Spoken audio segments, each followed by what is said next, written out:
but you need to be mindful of exactly what you're buying with those hard-earned dollars.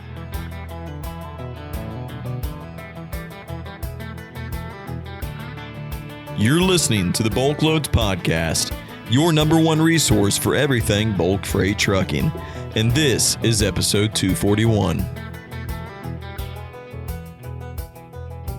Hey guys, Jared Flynn with the BulkLoads podcast. I actually got Larry and Tyler in here together, the three of us. What's going on? Hey, Jared.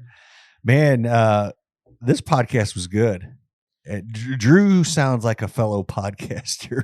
This was a ton of fun. Drew's got a big personality, and he's a pioneer in the industry. So lots of good conversation, and just quality information. Yeah.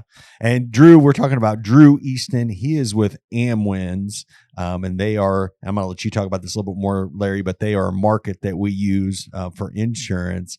But man, we have landed a lot of business with them. Yep. AmWINS is what we consider a wholesaler. So we use Drew and his team, and they work directly with some environmental programs with insurance companies. And so Drew manages the environmental program for all of AmWINS. And so what goes into environmental program, you're talking about pollution liability is at the core of it. And so that's what kind of the topic surrounds. And he goes into the weeds, he goes in depth, and he also talks at a high level. That makes a lot of sense. And to my surprise, a lot of this pertains to our customers. Like even if you're a grain hauler, right? Absolutely. Yep. Everything that gets transported has some liability when it comes to pollution. An example of that would be like if that truck rolls and that it rolls near a river or stream, and that grain goes into the stream. That is pollution, right? That is pollution, yes. And the state will come and determine what the correct protocol is for the cleanup. And so it's a coverage that's not talked about enough. And Drew is leading the charge in the industry for bringing more awareness to that. Specifically for our clients, it's a huge, you talk about pollution with grain, but also with your fertilizers and organics and some of those other products as well. It's something that everybody should be thinking about. Do a lot of the trucking companies that we talk to, do they know that much about it? Do they know that if they're covered or not? I bet 90% of our clients and the people we talk to probably don't even know that it's available to them to purchase. And so a big push for us is educating our truckers, our clients that, hey, this is available. And if you're not having that conversation with your agent, you probably need to have it. Yeah.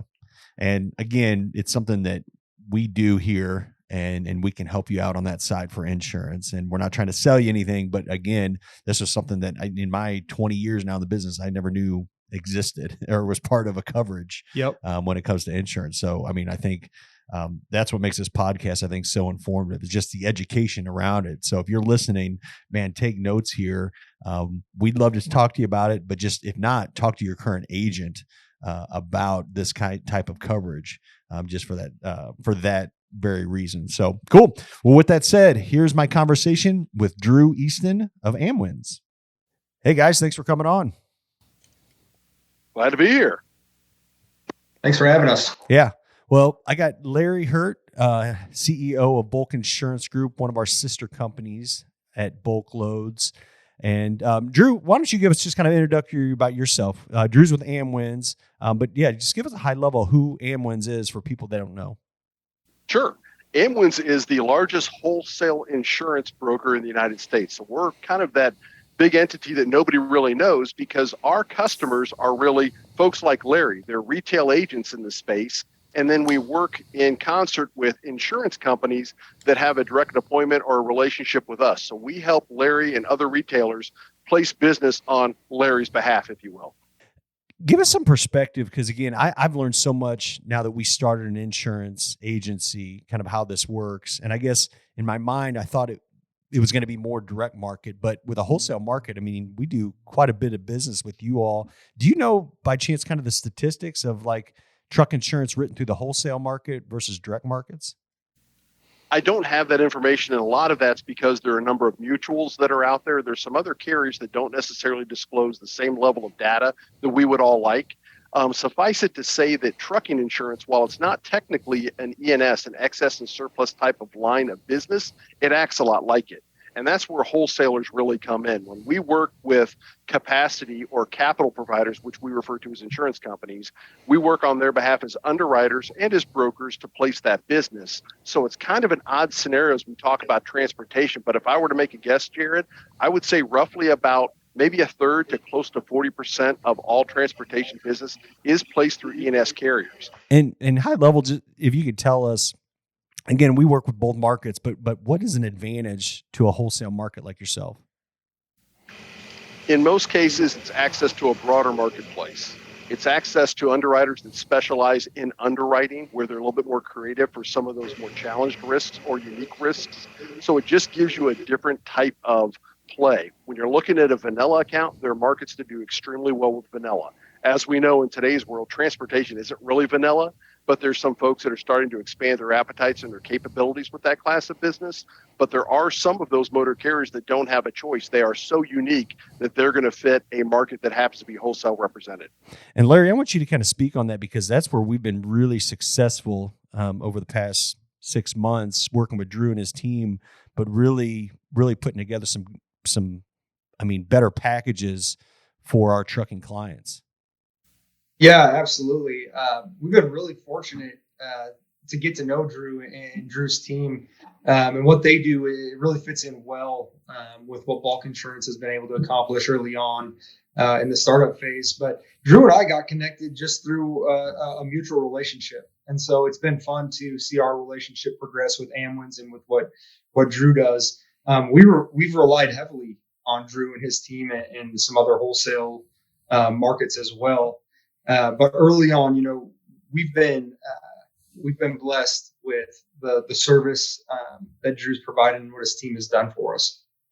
And that kind of leads us to what our relationship is specifically with Larry. When you think of wholesale carriers or wholesale partners, you typically think of that distressed business. However, it also creates an opportunity where there's a niche business.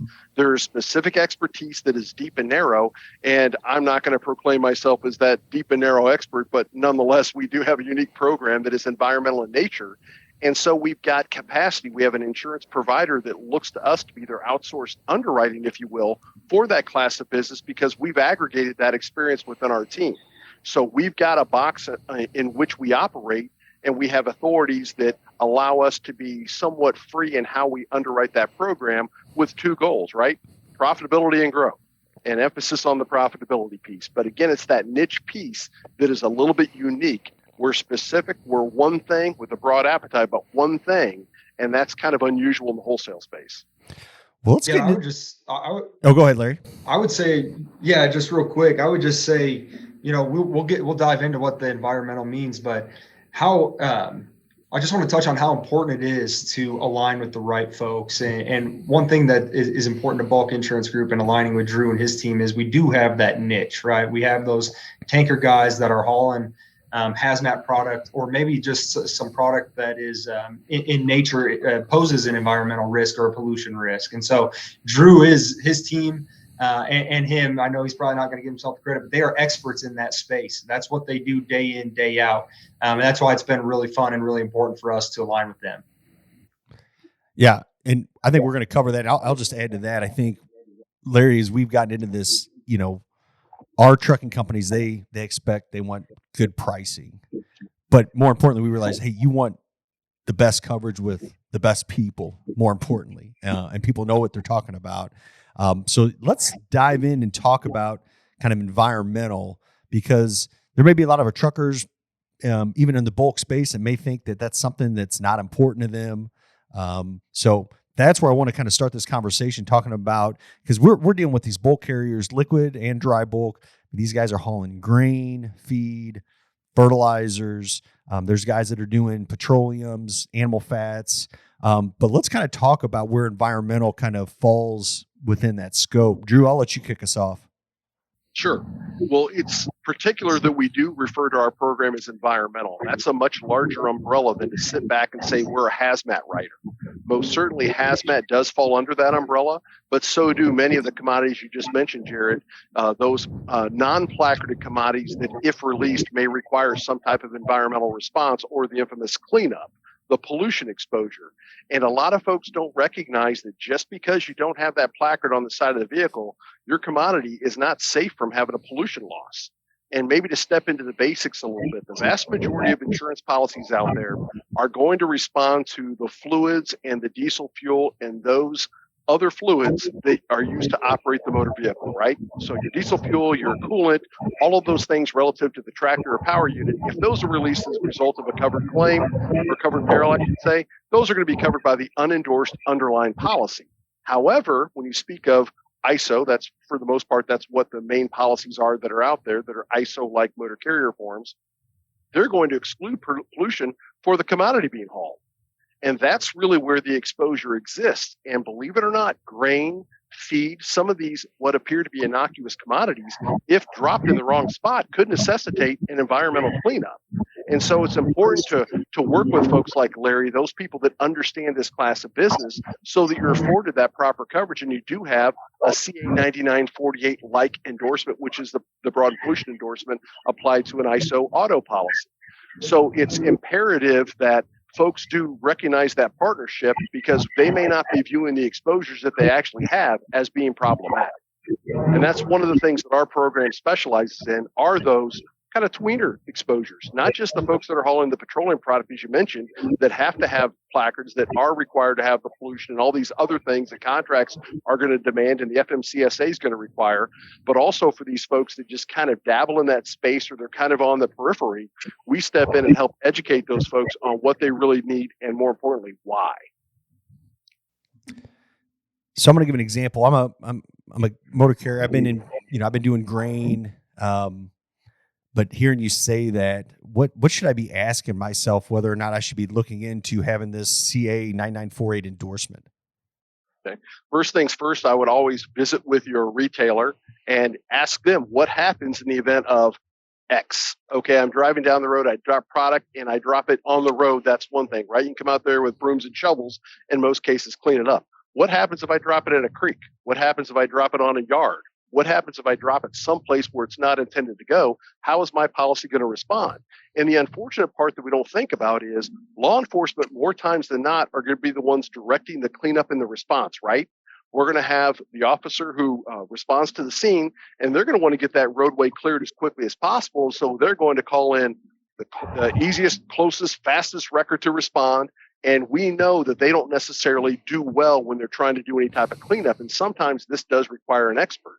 So the problem's going to arise when all of a sudden that law enforcement officer has dictated the response, and now there is a cleanup associated with that grain because it's dropped in the wrong spot, and now there's a significant outlay of cash that's required by the motor carrier. And if they don't have that endorsement or any type of pollution coverage, that's unfortunately going to come out of their pocket. And we can delve into the weeds on this. There are a lot of other factors that come into play when we talk about what type of motor carriers are governed by the FMCSA. Are you exempt? Are you not exempt? We talk about the grain haulers. They're typically exempt, but if they happen to have a product like fertilizer, all of a sudden they're not exempt. And so it really depends on a lot of moving parts. And then it also depends on their responsibilities to have the MCS 90, which is one of those people view it as coverage, pollution coverage, or other things where it's not.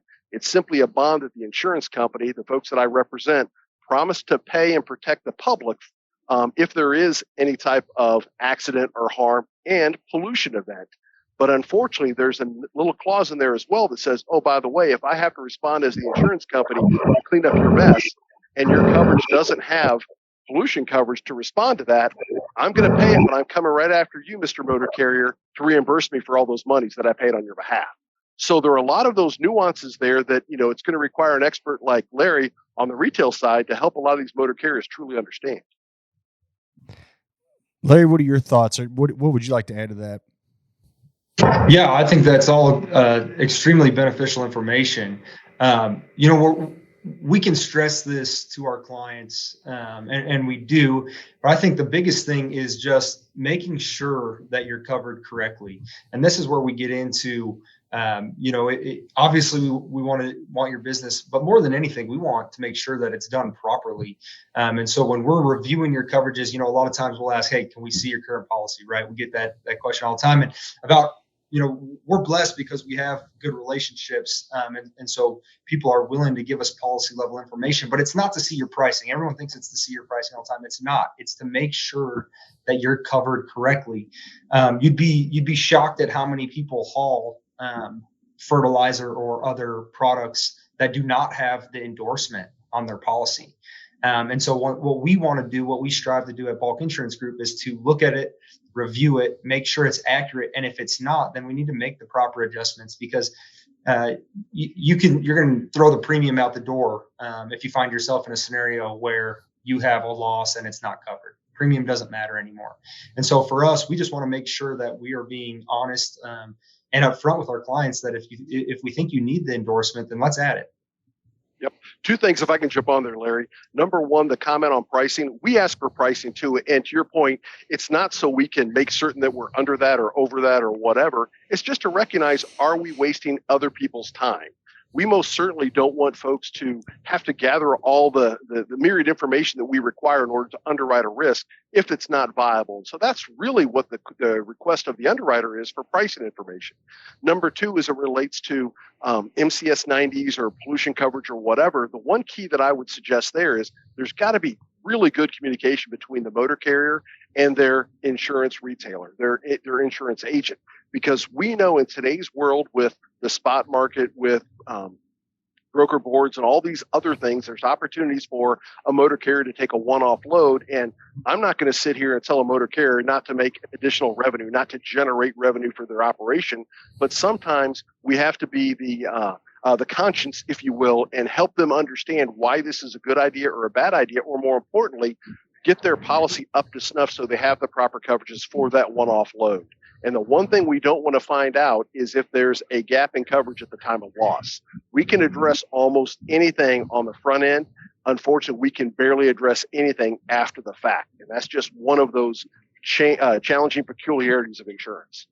Drew, I'm glad you brought that up, because I think of that in a lot of scenarios. You may have just say a grain hauler that doesn't have this, and then business is slow right now, and he's got to look outside of his scope or network. Well, now there may be an opportunity for him to, go down to one of these river ports and load fertilizer. Well, does he know ahead of time, hey, do I have the proper coverage to haul this, number one, and the what if factor? I mean, do I have these special endorsements? Like if I roll this truck or this stuff gets rolled into a creek or however, is this going to be covered properly or the way it should be? Right. My suggestion in those scenarios is motor carriers are really good at being motor carriers. Yep. We don't expect truckers to be insurance experts. And whenever there's something that's different than how they presented themselves at inception or at renewal, they should be having that conversation with their retail agent. I hear all kinds of excuses and reasons why it didn't happen. Oh, they wouldn't get back in time, or I didn't really think it was a big deal, or any of those scenarios. What I would strongly suggest is pick up the phone, talk to Larry, talk to your retail agent and say, this is what I've got. Am I in good shape? What do I need? The other side of that, though, Jared, is we often find that this conversation is started by the shipper. The shipper's going to say, hey, wait a minute, send me your certificate. I don't see that you have this endorsement or this coverage or this limit. And that's really what necessitates the conversation that we have with a lot of our retail agents is how do we now satisfy these shipping requirements? But to your point, Jared, it's always great when you have anything that's different, pick up the phone and call. Hey guys, Jared Flynn here. You've heard us talk about in our intros and outros, but we will be at the Mid-America Truck Show March 30th through April 1st. We would love to see you there. We know that this is one of the best spots for us to meet so many of you all in one setting. I know a lot of you are all across the country and come to this event. So yeah, if you are planning to attend the Mid-America Truck Show on March 30th through April 1st, please come see us. We are in the West Wing. You can look up on the app, or I'm sure they'll have signage on that. But yeah, Mid-America Truck Show, BulkLoads, Bulk Insurance Group, and Smart Freight, we will all be there, and we hope to see you there. I'm going to peel back just a little bit so I understand this crystal clear. Our listeners probably understand this better than I do. But with this certain endorsement, the CA 9948 you mentioned, but even this MCS 90, can you break that down? What is that? What exactly is it? Well, we'll go back to the insurance policy. As we talk about a motor carrier, they're going to be identified as intrastate, meaning they operate within that Within the state, yep. Correct. Or interstate, they cross state lines. Yep. And then they're going to be recognized as exempt, meaning certain commodities aren't really governed by the FMCSA. Right. They're governed like by DOT or the state. And some are non-exempt, which means you are governed by the FMCSA. So the reason that's important is that allows us as the insurance provider, if you will, to recognize what do we need to do to make these folks compliant? Well, if they're going to be interstate and if they're going to be non-exempt, we've got to provide an MCS 90. That's required. Any motor carrier. So if we've got somebody who's hauling general freight, they're going to need that MCS 90. If we've got folks that are not hauling commodities across state lines or whatever, we don't have that same responsibility. So it's up to us on the insurance side, along with Larry, to make certain that we're putting those proper endorsements on the policy. The confusion with the MCS 90 is specifically the way it's written. It almost reads or could be interpreted as if it is coverage, but it is not. And that's where people get in trouble, because here's this promise to pay that says the insurance company is going to respond, but that indemnification clause that we mentioned before sits out there in the weeds until that payment occurs. And then they recognize there's not coverage. And then the insurance company is seeking indemnification. The other side of that is if you have an exposure for pollution, you ought to have the CA 9948, or, I don't want to be specific to that endorsement, some language similar to that, because there are some insurance carriers that embed that type of language into the policy. So it's not necessarily an endorsement. So there are other ways to handle it, but we just generically refer to the CA 9948. I'm an old school guy. And my suggestion always is if you've got the MCS 90 on the policy, you ought to have some level of pollution policy, right? You should have some pollution coverage because that MCS 90 is obligating you ultimately through the indemnification clause to pay for that loss, even if your insurance company does. And that's where a lot of folks fall short. But also let me say this, pollution coverage is not equal across the scope of insurance companies. Some folks will exclude it. Some folks will provide it with a limited limit, maybe $10,000, all the way up to the policy limits. So not all things are created equal. And that's why it's imperative to work with somebody like Larry to recognize the importance of what your exposure is and what you're getting. We understand, we talked about price before. The one thing we really ought to hit on is value. Mm-hmm. And I understand, hey, I may not drive the fanciest car, but what I've got is good value for what I drive. And we don't want folks to recognize that just paying more means you're getting better coverage, and just paying less doesn't mean you're getting worse. But you need to be mindful of exactly what you're buying with those hard-earned dollars. Oh, that's really good.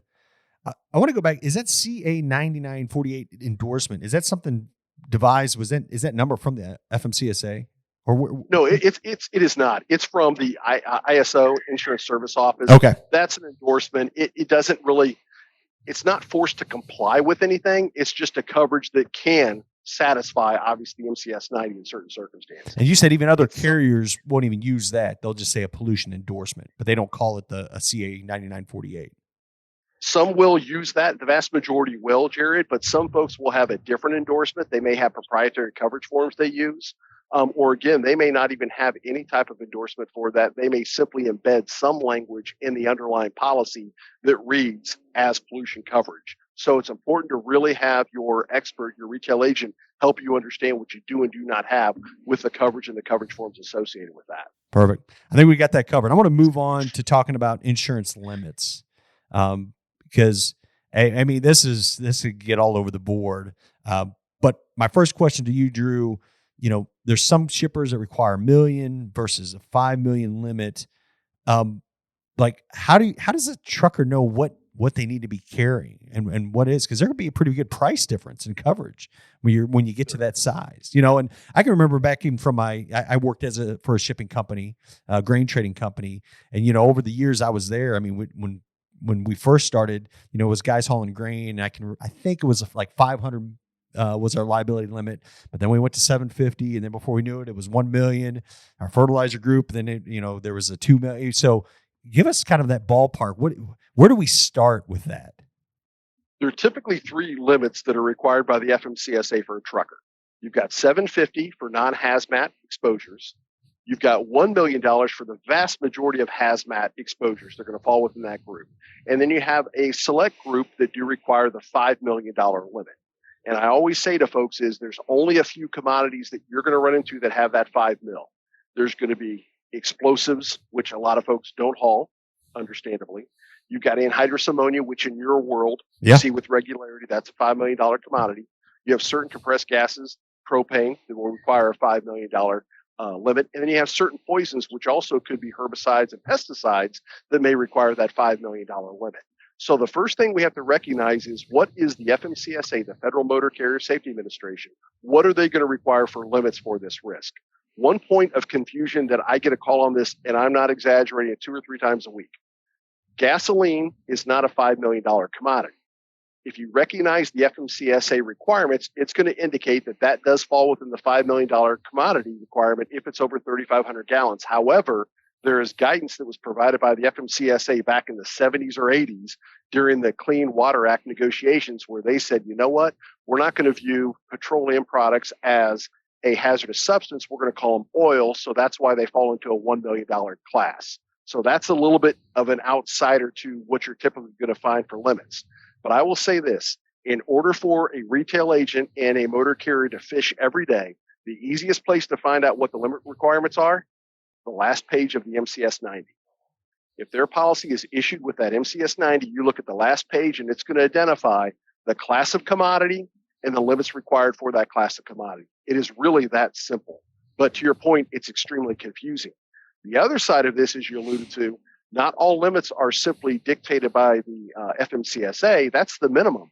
But we do run into a lot of situations where that shipper or the consignee is requiring a much higher limit. And in the fuel world, where we have folks that are accessing fuel terminals and what have you, what used to be maybe a $5 million requirement is turning into 10, 15, and $20 million. And what we're finding out is those shippers and those consignees are using that as an underwriting tool on their end. Can this motor carrier afford this kind of a limit? And if so, that means it's been underwritten a couple of times by the underlying underwriter as well as the excess underwriter. They can afford to pay this premium. So they're probably going to be better with my terminal key card and my product and everything else. So we're seeing all kinds of things relative to limits right now from shippers and consignees. We deal with a lot of truckers, and in our space, it's very seasonal, especially with agricultural products. So you may have a trucker, we're getting close to the spring, so we're going to see a lot of fertilizer movement, anhydrous, different commodities. For guys that are hauling just in these small windows of that type, I mean, can they get covered just for those seasons, or is it covered for the whole year? I don't even know how that works. Like, hey, I'm only hauling, corn and soybeans for 60, 70% of the year, but then there's going to be this 30% that I'm going to be hauling some fertilizer and all that. Is there a way that you can just get covered for a certain period, or are you covered for, how does that work? Sure.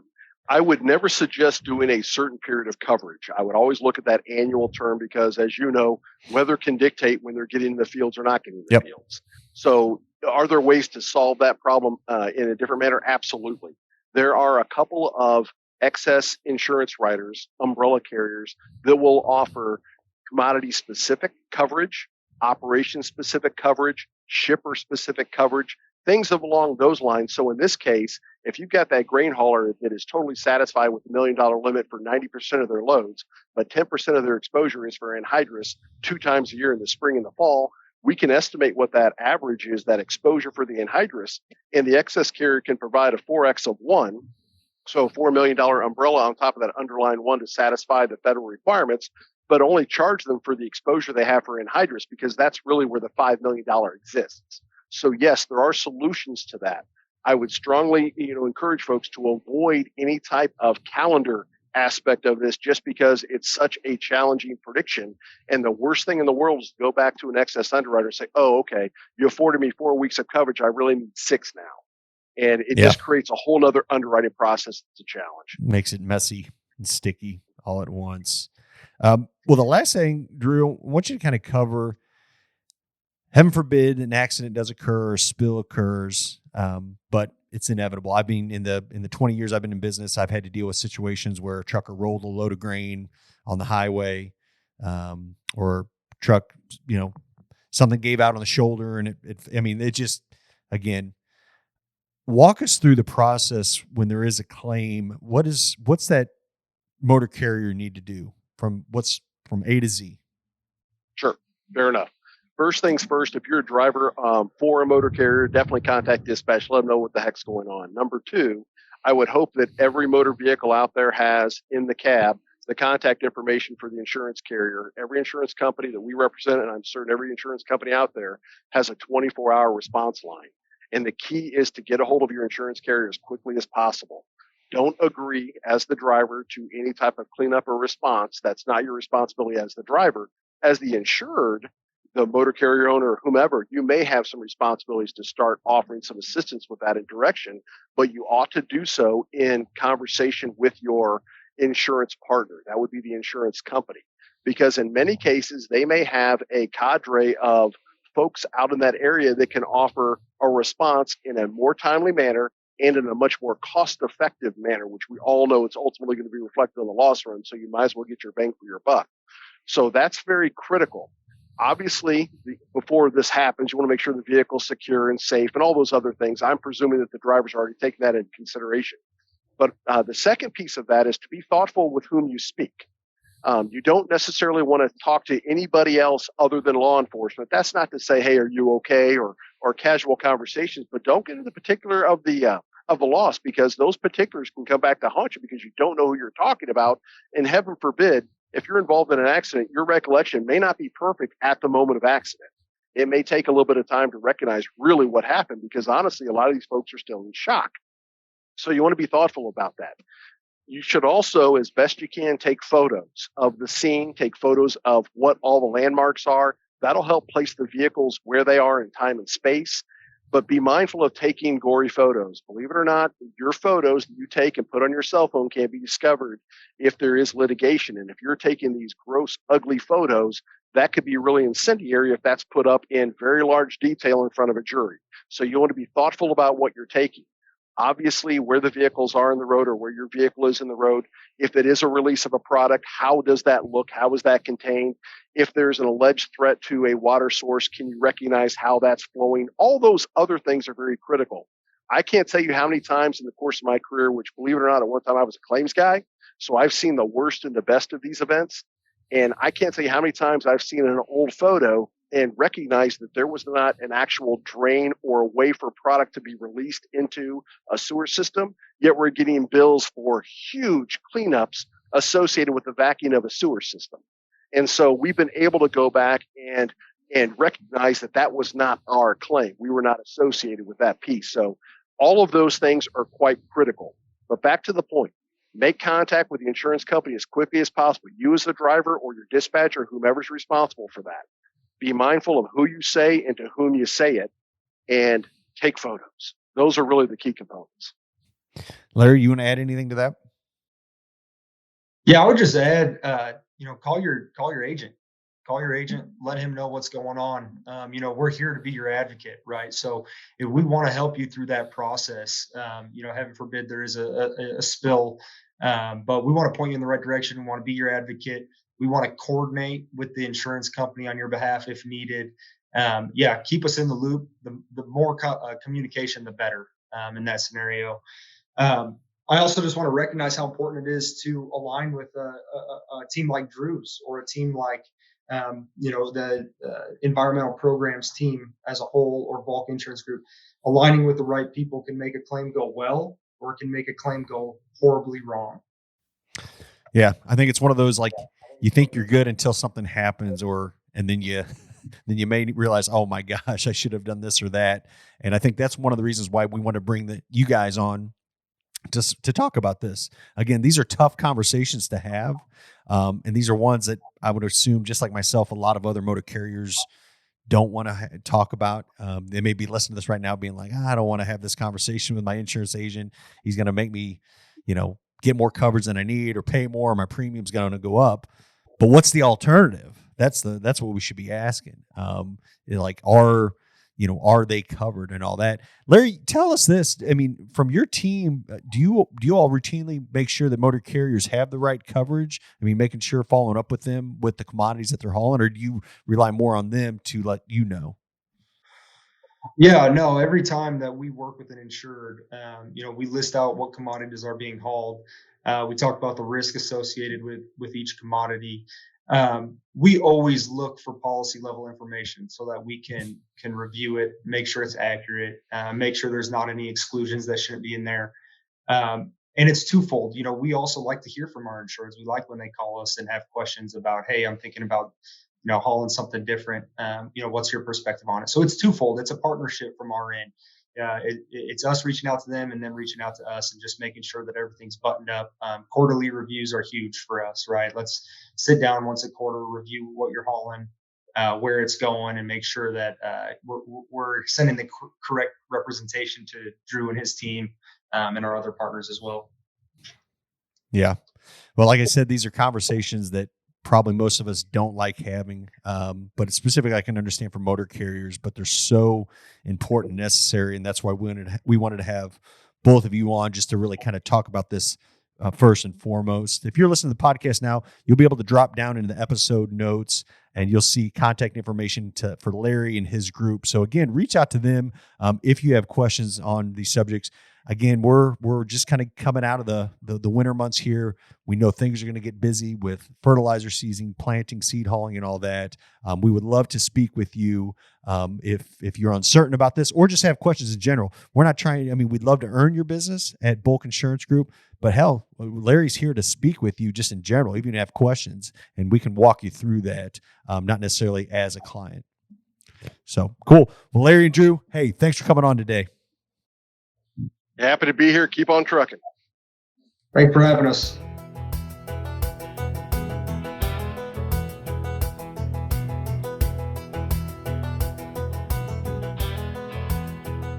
Larry and Tyler, these podcasts I get excited about just for the fact that I learn something new every day about truck insurance. And I think that's what's really cool when you interview guests like Drew. You learn so much, and quite frankly, it makes me more rounded now to know that, hey, there are coverages out there for that. Yeah, and I'll say firsthand too, anytime that you have to use insurance, God forbid you ever have to, but there's going to come to a point where you do.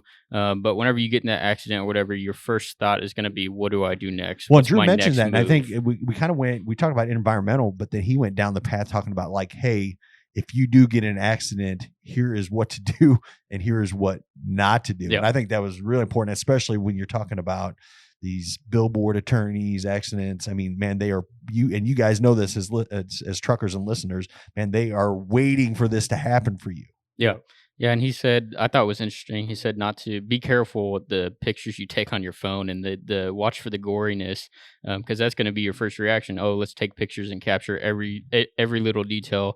But that can actually bite you in the butt in the long run. Yeah, it's interesting to see. We talk a lot about safety and resources, but let's get back to the basics, right? What do you do when you get in an accident? Yep. How important is that for you to instruct your driver of, okay, here's the correct protocol.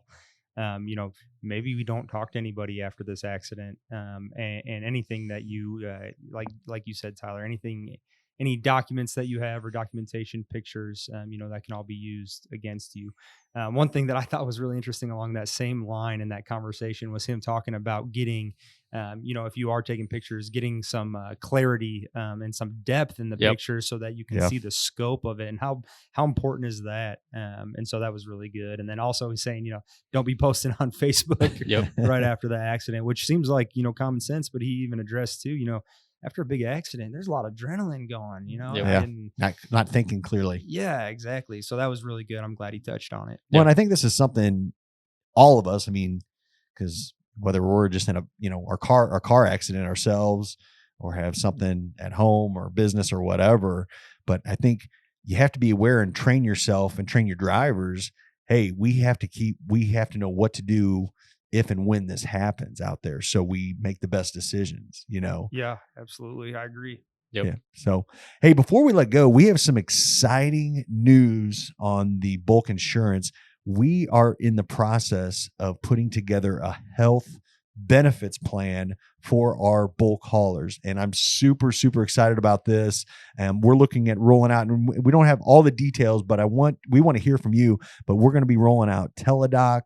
This thing will have, Larry, dental, vision, pharmacy discounts. Yep. I mean, so we're looking to give our members basically more rounded coverage through our membership out there. But number one, we want to hear from you. We've talked to a lot of people that are interested, but we want to know more about people that would be interested in this. And the cool thing is, I don't want to give it away, but this is like not very expensive. Yeah. Like we're not doing this to try to upsell you on anything. Like this is like a Netflix subscription type coverage that it can cover you as the driver, but also your family, your wife, and your kids out there. I'm pretty excited about this. Yeah, I'm super excited. I think one of the hardest parts of our industry and for truckers is, finding quality care when you're on the road. And so this is an attempt to hopefully provide truckers another outlet, another service that gives them easy access when they don't have the ability to see their primary care physician, but they can still get good access to quality care via teledoc. Now, Larry, I'm really excited. I know you've done teledoc before. Tyler, have you? I have not. Dude, so I did it the other day for the first time because I want to say, hey, I'm gonna practice before I preach it. I want to say, how does this really work? And I have this, I don't want to gross people out, but like some dry skin on my ear that's just been bothering me forever. And so I went through the process, like from start to finish. I was on the phone or on a video conference with a doctor in less than 10 minutes. He assessed me for 5 minutes, wrote a prescription, went to the pharmacy and picked it up. It was that easy. It's like, for me, I was like, I didn't have to get out of my office. I didn't have to go drive to the doctor's office. I didn't have to sit and wait in line forever. Then go sit. You're not just sitting, or not sitting in line, but sitting in the office waiting room. But then you go back and sit in the doctor's office waiting for the doctor again. And then you have to go drive to the pharmacy. It's like, hey, I just cut all that out. Yep.